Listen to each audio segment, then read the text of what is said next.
J'en profite pour une intro rapide, je vous dis bonjour tout le monde et on va se retrouver sur un vlog où vous allez voir, il y aura différentes choses, des petites choses, mais j'espère que vous trouverez le temps sympa. Au programme de la gouache, du dessin, des feutres alcool aussi, test de papier, bref, des petites choses comme ça, des petits conseils à droite à gauche. Mon quotidien actuel, même si franchement je vous épargne sur ce vlog-là tout ce qui est organisation et administratif. On va passer un bon moment ensemble sur une 30aine de minutes. Go! Et c'est parti!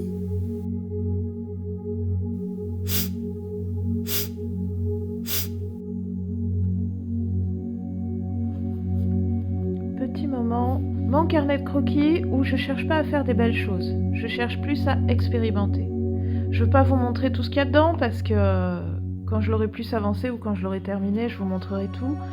Mais vous voyez, il y a... D'ailleurs, je l'ai écrit, il y a un carnet de tout et n'importe quoi, c'est-à-dire qu'il y a des essais de crayon, il y a des essais au bic, mais j'ai dû laisser tomber car le carnet, en fait, ne s'y prête pas du tout, le papier n'est pas du tout fait pour.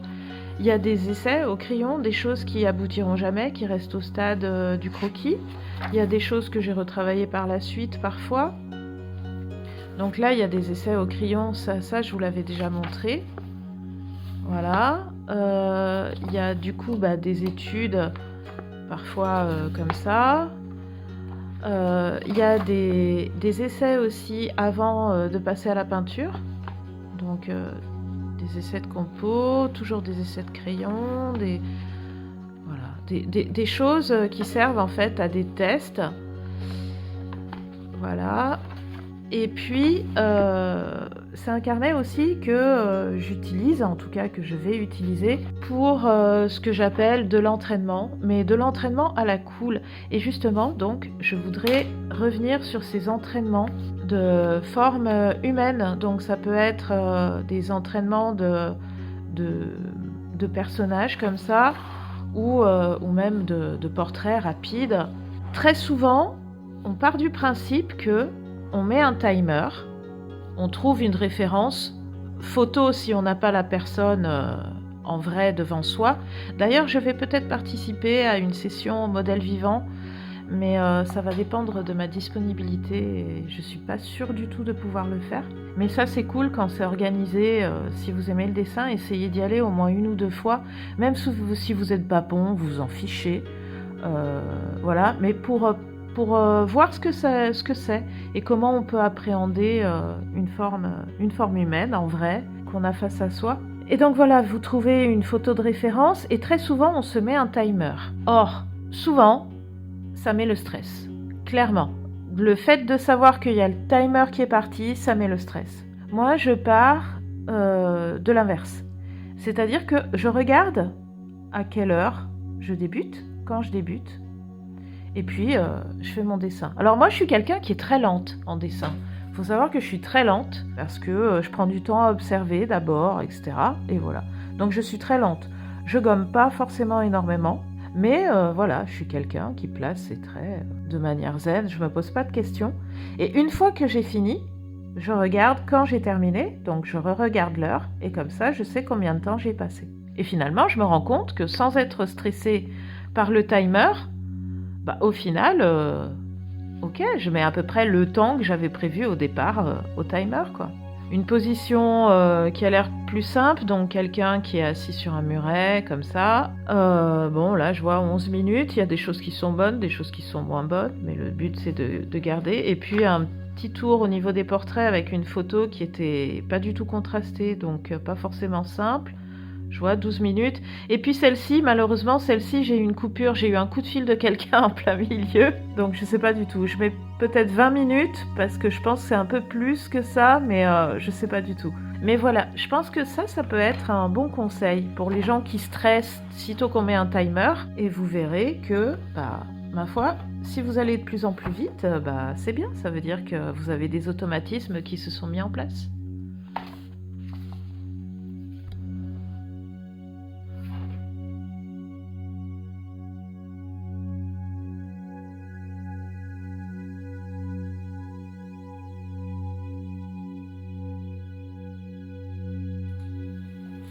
Bonjour à tous, j'espère que vous allez bien. Je crois que c'est la première fois que je vous parle en direct du début de ce vlog. Ça dépend, je ne me rappelle plus exactement des rushs que j'aime, mais je crois bien. Aujourd'hui j'ai prévu de faire du montage vidéo pour le vlog précédent celui-là. Et je vais aussi avoir à gérer certainement des choses concernant les ateliers à nouveau cette semaine pour arriver à les placer. Donc des ateliers perso que je dois faire en Haute-Savoie et puis encore d'autres ateliers thématiques, etc. Donc il va falloir que je gère un peu le temps et le positionnement de tout ça. À la fin de la semaine, je dois aussi partir dans le lycée pro pour poursuivre l'atelier qui est en cours. Et le samedi, il y a l'atelier habituel Clairefontaine qui continue. J'ai eu un truc aussi super sympa, c'est-à-dire que avec une amie, on va partir dans plusieurs mois quand même, mais on va partir en Irlande du Nord, donc je suis super contente. Et on a acheté les billets en fait la semaine dernière, donc ça c'est cool. J'ai une petite anecdote aussi à vous raconter. J'ai eu un petit déboire avec Instagram. J'ai été chez une amie pour manger, on va dire, la dernière galette des rois de la saison, à peu près. Et j'ai eu la fève. Et du coup, j'ai mis la couronne en carton, bling bling. Et la copine m'a prise en photo. Et je prenais une pause complètement débile, elle m'a prise en photo.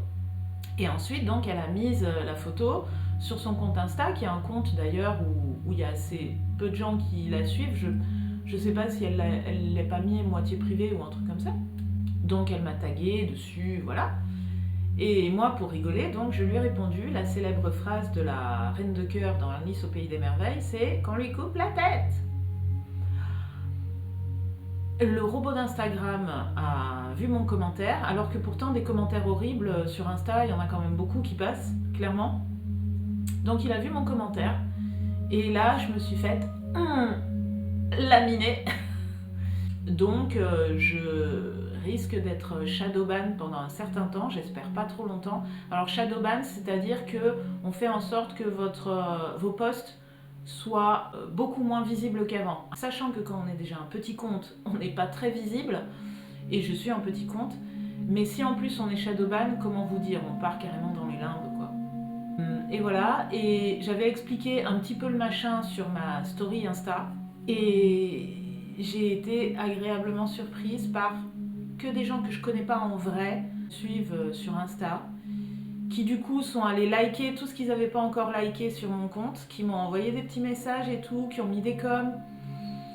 Et mais c'est de ouf, parce que c'est des gens juste qui me suivent d'Insta et qui aiment bien ce que je fais, et qui ont fait tout ça de manière à ce que malgré tout dans l'algorithme je sois encore un peu dynamique et puissante en fait, et que le shadowban m'impacte pas trop, et ça fait chaud au petit cœur, tellement gentil et tout. Alors on est d'accord que in real life il y a des choses horribles qui se passent, et c'est juste, ça prête juste à sourire tellement c'est absurde. Et de toute façon, les réseaux sociaux, c'est absurde, on le sait. Ce qu'il y a, c'est que c'est une vitrine gratuite. Et quand on fait de l'illustration, là où tout est payant, où pour exposer, il faut payer des galeries, il faut payer les murs, pour qu'on parle de soi dans un magazine, il faut payer. Tout est devenu payant, en fait, quand tu fais de l'illustration, etc., à moins d'avoir un très très grand nom. Et ça reste encore de montrer ton travail à plein de gens, et c'est encore gratuit, quoi. Pour l'instant, en tout cas, c'est juste un énorme bisou et merci tout plein, quoi. J'espère qu'ils verront cette vidéo. Et voilà, ça fait vraiment, vraiment plaisir. C'est de ouf. Bon, bref, pour vous dire que sur les réseaux sociaux, faites attention. Parce que même les trucs qui vous paraissent culturels, intellectuels, il faut vraiment formuler vos phrases de manière à ce que le robot puisse jamais vous tomber dessus. Je voudrais réfléchir encore à d'autres petits jardins fantastiques, ou au moins travailler juste des personnages pour travailler sur des formats peut-être carte postale, ou peut-être un autre grand jardin fantastique, je sais pas encore. J'ai aussi des tests à faire sur du matériel, et j'ai notamment un carnet de papier layout pour les feutres à alcool que j'aimerais bien tester, voir ce que ça donne. Apparemment c'est un carnet qui en plus dessine un recto verso et voilà.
Alors, hier soir, j'ai terminé mon petit personnage de Jardin Fantastique. Tada! Ouais, je vous montrerai ça en mieux quand même. Et voilà, je suis bien contente. Donc celui-là, je l'ai travaillé tout à la gouache. Comme c'est juste un personnage avec des éléments assez précis, etc. J'avais pas de grande surface en fait à faire. Donc il n'y a pas de base à l'aquarelle, c'est directement à la gouache. Au début, il y a eu des fonds aquarellés, mais avec la gouache, etc.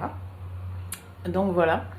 Et puis, je continue à travailler sur le petit carnet que je veux tester, qui est un carnet de papier pour feutre à alcool. Et je vais vous montrer ça aussi. Donc ce petit carnet-là, il est vraiment tout petit et la taille est pas forcément hyper easy. Mais voilà, donc je fais des petits dessins dedans pour voir comment ça réagit.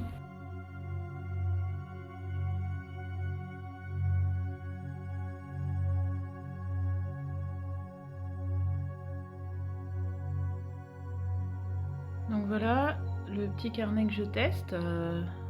Donc j'ai essayé pas mal de superpositions de feutre à alcool parce qu'en fait c'est du papier recto verso, donc je vais vérifier si ça traverse pas. Et effectivement, pour l'instant, c'est nickel, ça traverse pas. La forme me dérange un petit peu parce que c'est vraiment tout en longueur, mais voilà, je me dis que ça peut quand même être pas mal si jamais on part pour l'emmener, etc. J'aime bien faire ce genre de petits dessins comme ça. C'est pas du tout bankable parce que clairement les gens qui regardent ils disent ah c'est cool, mais bon, Voilà, c'est pas quelque chose de vendeur en soi, mais j'aime bien faire ça, c'est hyper reposant. Petit sketch urbain. Je vois l'escalier. Alors c'est vrai que j'ai choisi de le faire rose, mais waouh, il n'est pas aussi flashy dans la réalité qu'à travers l'écran, hein, quand même. J'ai essayé de faire des choses aussi un peu minimalistes pour voir comment ça rendait.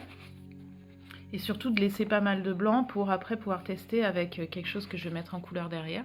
Donc voilà, j'ai fait ce dessin-là hier soir, tranquillou, en mode chill. J'ai commencé avec les personnages. Je suis partie d'une photo de vie de rue trouvée sur Pinterest. Et puis que j'ai fait à ma sauce, bien évidemment. Et je trouvais ça sympa, ce petit coiffeur comme ça dans sa petite boutique.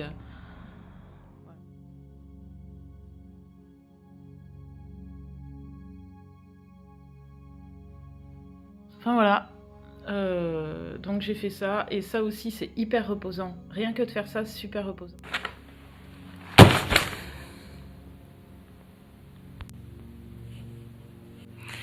Alors comme j'avais prévu, cet après-midi, en fait aujourd'hui j'ai fait une journée un peu off. J'attendais une réponse pour pouvoir poursuivre mon travail, je l'ai toujours pas eu. Je me doutais qu'en fait je l'aurais pas encore. Demain, malgré tout, je me mettrai quand même au travail. Je ferai, on va dire, 80% pour être sûre que quand je recevrai enfin la réponse, j'aurai pas tout à faire.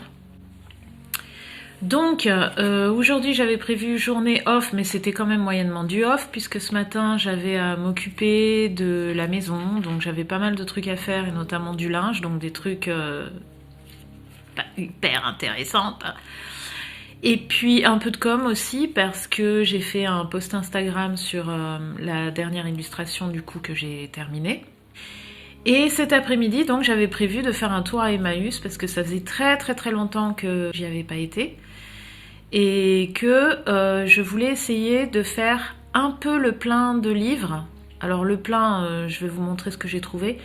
De livres inspirants, au cas où je voudrais un jour être totalement déconnectée de Pinterest, ou en tout cas d'un écran, et au cas où ça arrive de temps en temps, on a des coupures internet qui fait que c'est pas forcément génial, voire des coupures carrément d'opérateurs. Et voilà, donc c'est toujours bon d'avoir des livres inspirants aussi chez soi, de pas essentiellement faire attention aux écrans, etc. Mais c'était la folie, c'était vraiment vraiment la folie. Bon, une fois que j'y étais, j'ai pas fait demi-tour, mais je pensais avoir calculé l'après-midi où il y aurait pas trop de monde, mais c'était vraiment ouf. Les gens se garaient n'importe comment, en fait il y avait plus de place à côté, ils se garaient sur la route à l'arrache, avec des très gros SUV, etc. Donc ça me fait toujours un peu halluciner de voir les voitures qu'ont les gens. Bref, donc c'est le gros Emmaüs, c'est celui qui s'appelle aussi salle des ventes. Il y a beaucoup de choses, il y a des meubles et tout, et les gens y vont, ils sont super énervés, mais de ouf. C'était hyper stressant. Bon, malgré tout, j'ai trouvé quand même des petites choses. Donc déjà, voilà, j'ai trouvé ce très beau livre. Alors j'ai choisi un angle pour la caméra qui prenait pas mal de recul parce que sinon il rentrait pas dans l'écran. Ce très beau livre de Lonely Planet, qui coûte assez cher en temps normal, hein, c'est un livre vraiment épais. Habituellement je laisse pas les jaquettes parce que c'est un peu gênant pour les ranger, mais je trouve que c'est tellement joli comme c'est fait que du coup là je vais peut-être le laisser, je verrai. Et pourquoi j'ai pris ce livre? Donc non seulement parce qu'il y a des images magnifiques à l'intérieur, mais pas que, parce qu'aussi les images magnifiques pouvaient m'être utiles, parce que parfois quand on a que des choses comme ça pour moi c'est pas très utile. Donc il y en a des photos comme ça, des photos aériennes, mais les photos aériennes pour moi c'est pas très utile. À la rigueur ça peut servir de palette de couleurs éventuellement, mais voilà, pour faire des décors il y a des choses beaucoup plus facile à utiliser, notamment ça par exemple, et bon il y en a plein d'autres, voilà, et en forêt, etc. Et ce qui m'intéresse aussi, même ça en décor aussi, mettre en premier plan un personnage, là, c'est top, d'autant plus que le macaron est très joli. Enfin bref, j'aime bien ce livre parce que il a... Alors eux, ils appellent ça un index, mais en photographie, je crois que c'est un autre nom ou un nom plus précis, je me souviens pas. Il a le récapitulatif, je vais y arriver, donc il a le récapitulatif de toutes les photos, y compris même celles qui sont un peu plus petites et y compris les géantes, du livre. Et les miniatures sont d'excellente qualité, donc on voit vraiment ce que c'est. Ce qui fait qu'on n'a pas besoin de se perdre à chaque fois dans le livre pour trouver quelque chose d'intéressant. On peut checker rapidement ce qu'ils appellent l'index à la fin pour voir s'il n'y a pas notre bonheur. Et comme ce sont des miniatures, on peut aussi voir très facilement les palettes de couleurs de chaque image qui pourront nous être utiles.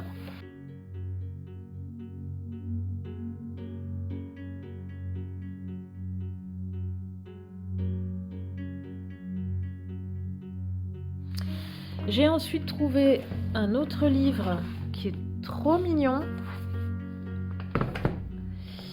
C'est celui-ci, c'est l'illustration botanique. Et puis, il y a des choses voilà, qu'on peut tout à fait réadapter à son style, etc.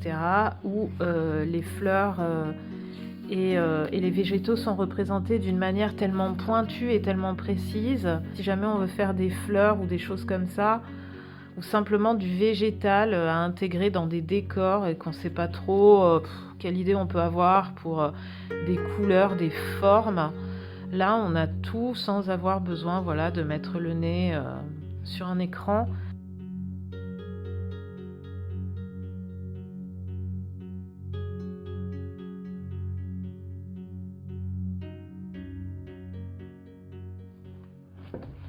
Donc, il ne m'a pas coûté grand-chose. Et puis, dans le cadre de mes ateliers, j'ai quand même assez souvent des enfants ou des adolescents qui me demandent comment je dessine le manga. Alors, moi personnellement, je ne dessine pas du manga, ça peut m'arriver d'en faire, mais je dois maîtriser quand même la technique du manga pour répondre aux besoins, notamment lors des ateliers Clairefontaine, quand j'ai des enfants de 8 à 12 ans, je dirais à peu près, qui viennent, qui me demandent du manga.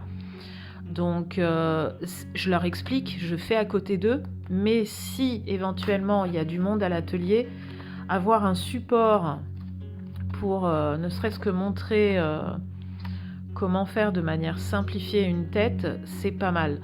Donc, c'est peut-être pas les meilleurs bouquins du monde, j'ai juste feuilleté. Par contre, ils m'ont l'air quand même vraiment complets. Et ça aborde quand même à peu près toutes les choses, hein. C'est quand même pas mal. Alors parfois c'est redondant, j'ai regardé vite fait, d'un tome à l'autre on trouve des thématiques communes, mais à chaque fois c'est expliqué d'une manière un peu différente avec des choses supplémentaires. Donc c'est quand même intéressant. C'est quand même bien intéressant. Bon, comme c'est des livres qui sont un peu plus anciens, du coup vous avez un peu de nudité qui est abordée, mais au niveau des muscles, il n'y a pas de sexualisation ou quoi que ce soit, c'est safe. Mais je pense que maintenant, il y a des choses qui ne seraient encore pas. Par exemple, cette image de manga là qui fait très années 80, hyper sexy. Je pense que maintenant, sur un bouquin Comment dessiner les mangas, ils ne le mettraient pas.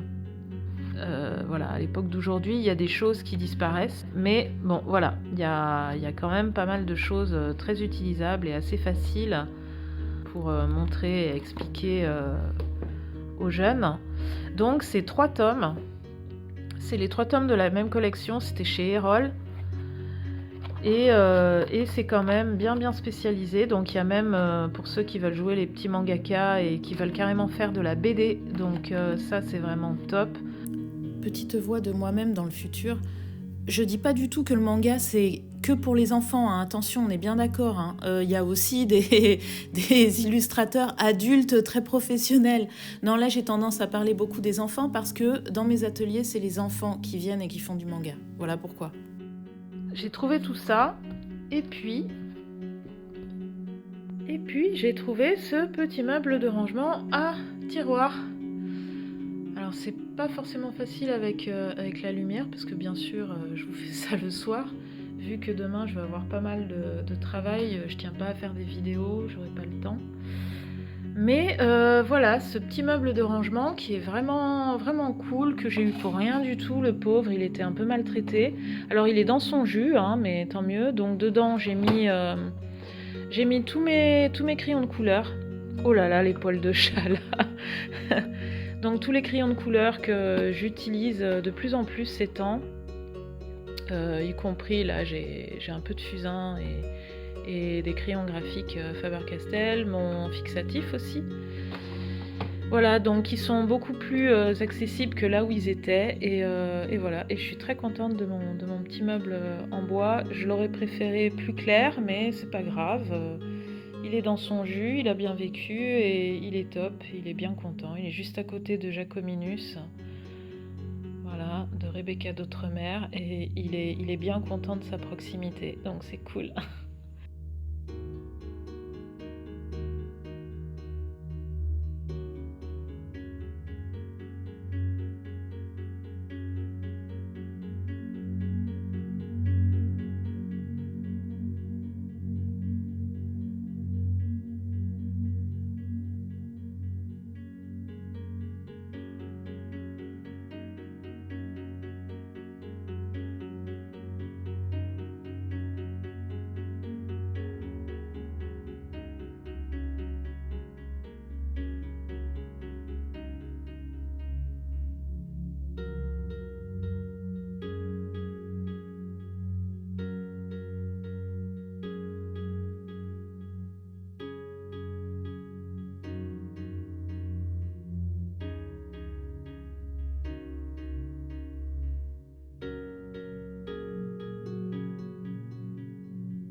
Un petit point comparaison sur le papier.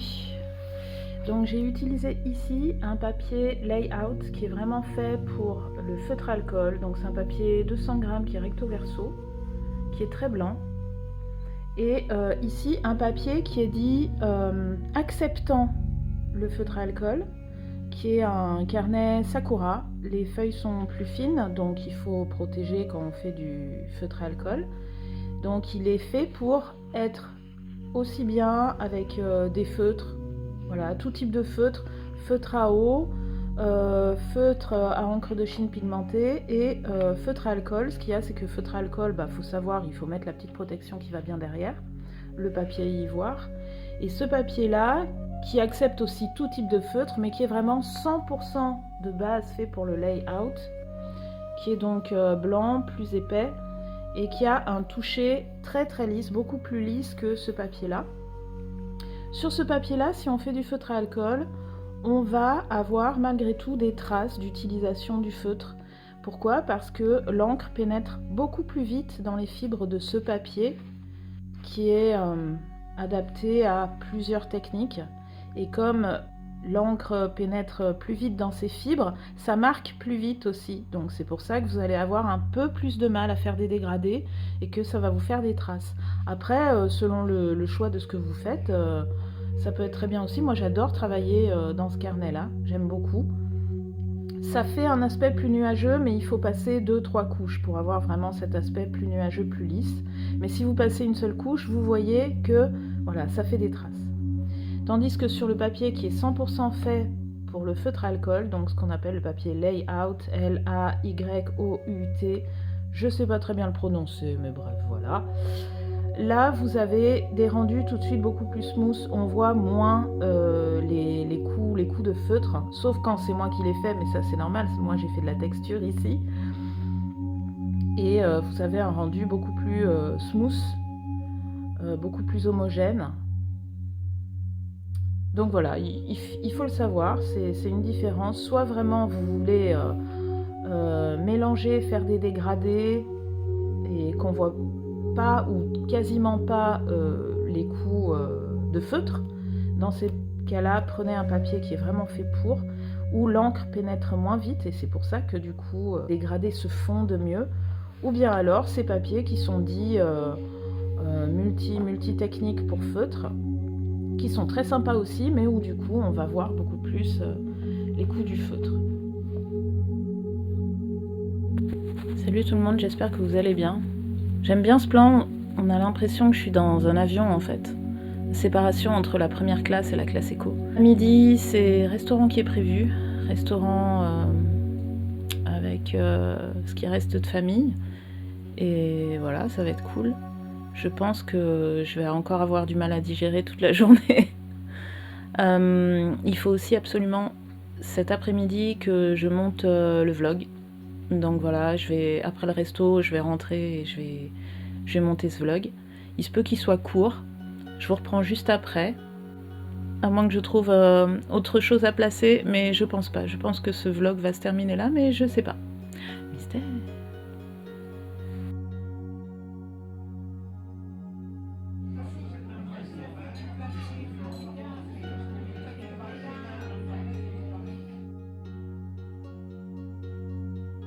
Mon pied pour filmer vient de casser, donc du coup j'utilise le petit de dépannage, mais c'est pas très grave, c'est une petite pièce qui est cassée, donc je l'ai recollée, mais à mon avis ça tiendra pas puisque elle est censée faire pression. C'est bien de mettre des pièces en plastique, hein. Ils savent pourquoi ils mettent des pièces en plastique. Je comptais peut-être dans ce vlog vous montrer l'achat que j'avais fait. Alors je me suis offert, j'avais une offre intéressante, mais je me suis offert des Neocolor 2 de chez Caran d'Ache. Ce sont des... comment est-ce qu'on pourrait appeler ça? Ça ressemble énormément aux Crayola. Vous savez les crayons pour enfants qui sont des pastels en fait à la cire, donc c'est pas du tout du pastel à l'huile, faut pas compter l'utiliser comme du pastel à l'huile du tout. Et donc Caran d'Ache a sorti une sorte de crayon comme ça, mais qui sont très couvrants, qui sont pas autant transparents que les Crayola forcément, qui font aussi beaucoup moins de dépôts et tout quand on les utilise, enfin voilà, du matériel d'art. Et les Neocolor 2 sont en plus aquarellables. Et je devais les recevoir début de semaine dernière. Et au final, fin de semaine dernière. Et là, je suis censée les recevoir aujourd'hui, c'est-à-dire nouvelle semaine. Voilà. Et je ne sais pas du tout si ça va arriver.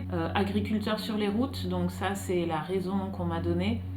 Je pense que la raison essentielle, c'est que la livraison se fait par GLS. Et que habituellement, quand on ne donne pas une adresse de magasin ou de point relais pour livrer, on a énormément de problèmes pour recevoir le colis direct à la maison. Et je vous ferai peut-être une vidéo essentiellement liée sur cette découverte et le fonctionnement, et je ferai quelque chose avec, c'est possible.